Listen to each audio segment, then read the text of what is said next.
At about 6 o'clock in the morning, in full view of a 3,000-man Confederate camp without a single shot being fired, these men uncoupled the passenger cars and illegally borrowed the General and 3 freight cars. And away they ran up the Western and Atlantic Railroad, tearing up track and cutting telegraph lines behind them.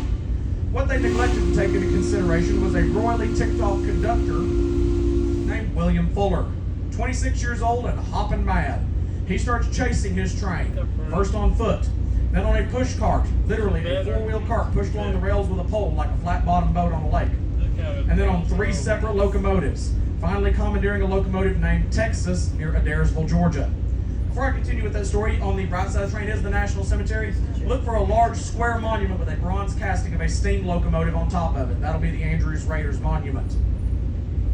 It was erected by the state of Ohio after the Civil War ended, and their bodies were moved up here. But the Andrews Raiders are now running for their lives with conductor Fuller on the locomotive Texas pursuing him.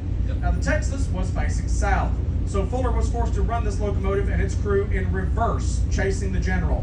And he did so, pushing it and its crew to speeds approaching, if not outright exceeding, 60 miles an hour in reverse on a railroad where the regular average forward speed was between 15 and 18 miles an hour. Like I said, he was just a wee bit ticked off. He ends up staying so close that these Raiders don't have enough time to complete their sabotage or take on enough fuel to make it to Chattanooga. And as a result, the General quite literally runs out of steam after a chase of 87 miles just north of Ringgold, Georgia. The Raiders abandon the engine and flee into the nearby woods, and within a week, 22 of these 24 men are captured. They were imprisoned here in Chattanooga, they were court-martialed, and then taken to Atlanta, where 8 of them are almost immediately hanged as spies. Those 8 men are today buried around that monument here in the National Cemetery. That's a short but true story of the Andrews Raid, more commonly called the Great Locomotive Chase. There's a lot more that can be unpacked about that story than what I'm going to take the time to go into right now, otherwise we'll be here for an hour.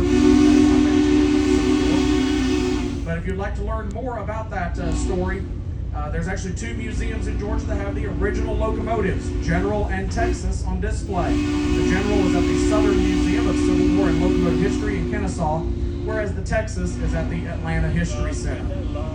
There's also been several books written about it. I have 2 personally in my library at home. I have Daring and Suffering by William Pittenger, who was one of the Raiders himself.